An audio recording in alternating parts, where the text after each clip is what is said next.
Welcome to Earthy Remedy, your space for natural remedies, real food, and everyday wellness. I'm your host, Sam Nang Bradley, host and wellness guide. And I'm so glad you're here with us today. And I'm Fiona Thompson, co-host and nutritionist. Together, we explore how the healing power of nature and evidence-based nutrition can help you feel better in simple, sustainable ways. Today, we're focusing on a simple beauty ritual, an elderflower and white tea cooling facial steam to calm redness and invite a gentle glow. On this episode, you'll hear a sensory story, learn the gentle science behind steam and these herbs, get a step-by-step recipe you can follow along with, plus safety tips and variations. Make yourself comfortable, and let's begin this week's journey with Earthy Remedy. Before we dive in, here's a short tease of what's coming. Imagine placing a warm mug beneath your face, the steam rising like a soft veil. It smells faintly floral, elderflower. There's a clean green note from white tea, and your skin seems to settle like a sigh. In about 10 minutes, you'll have a ritual that feels like a small act of kindness for your face and your day. Let me tell you a story that might sound familiar. A friend of mine who works outdoors began noticing her cheeks flare up on breezy days. She loved being outside, but her skin felt reactive. Warmth, mild redness, and the sense that her face was fragile. She tried heavier creams, cold gels, and scented serums. But what helped most was slowing down. A short, soothing steam session that became a reset in the middle of her week. That feeling of fragility is real for many people. From a physiological perspective, when skin is exposed to temperature changes, wind, or stress, it can show increased blood flow and a sense of warmth or tightness. Steam mainly affects the skin's surface. It increases local warmth and hydration temporarily, loosens debris and pores, and creates a space for calming breath work. The key is gentle, hot, because overheating can aggravate redness rather than soothe it. We want listeners to feel understood, that moment of searching for something simple that actually comforts you. This ritual isn't a cure-all. It's a small practice to support comfort, confidence, and connection to your own rhythms. Let's look at what tradition and evidence say. Steam has long been used across cultures as a warming, cleansing ritual. Think of steam tents, herbal baths, or kitchen steamers. The research shows that short, controlled steam increases skin hydration on the surface and can help with cleansing of excess oils and debris. Importantly, it's temporary hydration and relaxation rather than a deep medical treatment.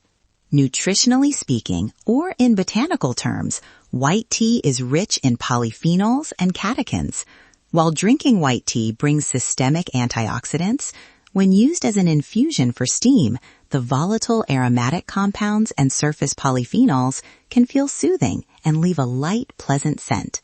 Elderflower has a long history in European folk medicine for gentle, cooling, and calming infusions. It's prized for its floral aroma and the way it can feel cooling on the skin when used topically in low concentration. From a cultural perspective, elderflower has been gathered in spring and made into syrups, teas, and simple topical infusions, always with respect and light touch. That historical use aligns well with a ritual approach, mild, infrequent, and mindful. Now, myths to be clear about. Steam won't permanently change chronic skin conditions like rosacea or eczema, and stronger treatments should come from a clinician. The evidence supports steam as a sensory ritual and a temporary topical comfort. That's why we emphasize mild temperatures, short directions, and patch testing for sensitivities. So why pair elderflower with white tea? Together, they create a cooling, floral aroma with gentle antioxidant notes. For many people, that combo feels calming without being heavy or greasy. It's best for mild redness, environmental sensitivity, or anyone who wants a short ritual of skin-oriented self-care. A quick note on cautions. People with active eczema flares, open wounds on the face, very broken or blistered skin, or those who know they're allergic to elderflower or members of the olive family should avoid this steam. If you have a history of rosacea that worsens with heat, consult your dermatologist first. All right, let's make this. I'll read ingredients slowly so you can write them down or follow along. We'll have the full recipe in the show notes. Ingredient list. Read slowly. 1 liter of filtered water. About 4 cups. This gives you enough steam for 2 short sessions or 1 longer. 1 tablespoon of dried elderflower, or 2 tablespoons fresh blossoms loosely packed. Elderflower brings floral, cooling notes. 2 teaspoons of high-quality white tea leaves, like silver needle or pine mouton, antioxidant-rich and aromatic. Optional, ½ teaspoon of calendula flowers for extra soothing benefit. Optional, 1 teaspoon of aloe vera juice added after infusion if you plan to gently splash the face. Optional, a teaspoon of raw honey, only if you plan to use as a quick masked touch on non-irritated skin afterward. Equipment. You'll need a medium-sized pot, a heat-proof bowl or wide mug to capture steam, a towel to create a small tent, a kitchen strainer, and a thermometer if you have one. If you prefer, a kettle and large bowl work just as well. Step-by-step instructions. I'll number each step and pause so you can follow along. Remember, gentle heat, short time. Step 1. Pour 1 liter of filtered water into your pot and place it on the stove. Turn the heat to medium-high. Step 2. When the water reaches a simmer, small rising bubbles, but not a rolling boil, remove from heat. If you have a thermometer, aim for water between 170 and 185 degrees Fahrenheit, about 75 to 85 degrees Celsius.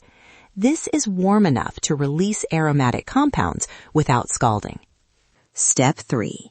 Add the white tea leaves and elderflower to the warm water. Stir once. Cover the pot and let the herbs infuse for 4 to 6 minutes. You'll notice a pale golden color and a soft floral green aroma rising. That scent is the gentle goodness we want. Step 4. After 4 to 6 minutes, uncover and let the liquid cool for a moment. We don't want near boiling steam. Use the strainer to pour the infusion into a heat-proof bowl. Set the bowl on a stable surface where you can comfortably sit. If the steam feels too hot, let it cool another minute. Test with the back of your hand above the bowl to check comfort. Step 5. Drape the towel over your head and the bowl to make a small tent. Keep your face about 8 to 12 inches from the surface, not inches close, and breathe normally. Steam for 3 to 5 minutes. Close your eyes if you like. Breathe slowly and notice the scent. If you feel any burning or sharp stinging, stop immediately and move away. Step 6. When you finish, gently pat your face with a clean towel. If you want, you can splash with cool water to close pores and restore comfort.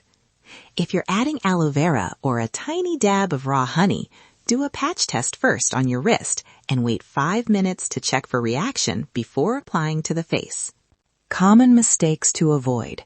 Don't use boiling water. That's too hot and can worsen redness or cause burns. Don't steam for more than 5 minutes at once. Don't add essential oils directly to the hot water for facial steam unless a trained aromatherapist has advised you. Concentrated oils can irritate delicate skin. If elderflower isn't available, mild chamomile or a small pinch of rose petals provide a floral calming alternative. If you prefer a cooler ritual, make the infusion and let it chill, then use as a gentle compress rather than steam.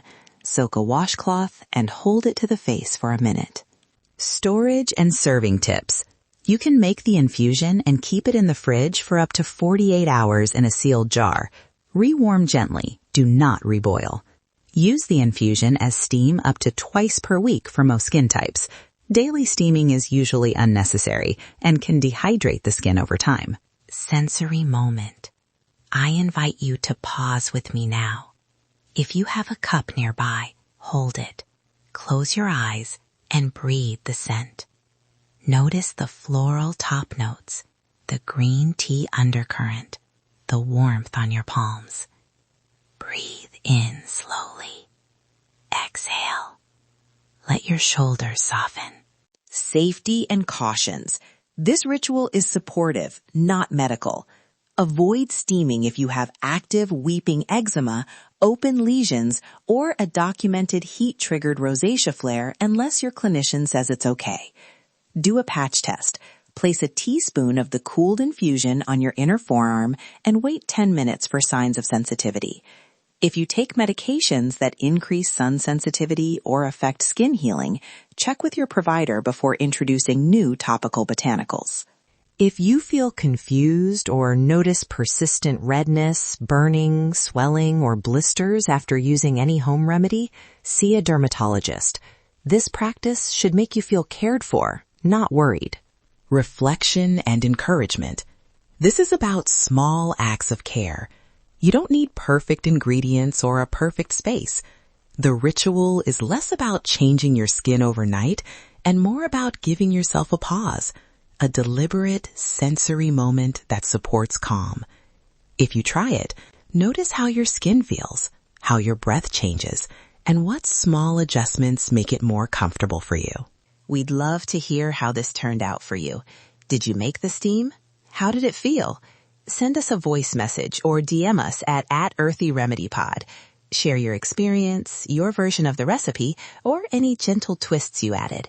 Your feedback helps us create more practical, calming rituals. If you found this helpful, make sure to follow or subscribe to Earthy Remedy so you don't miss future episodes. The full written recipe and sourcing notes are in the show notes, including links for dried elderflower and quality white tea.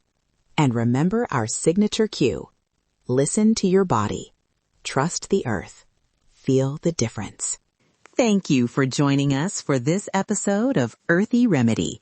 We hope you're leaving with at least one simple, natural idea you can bring into your everyday life. Until next time, take a deep breath, drink some water, and be kind to your body. This is Sam Nang and Fiona. We'll see you in the next episode.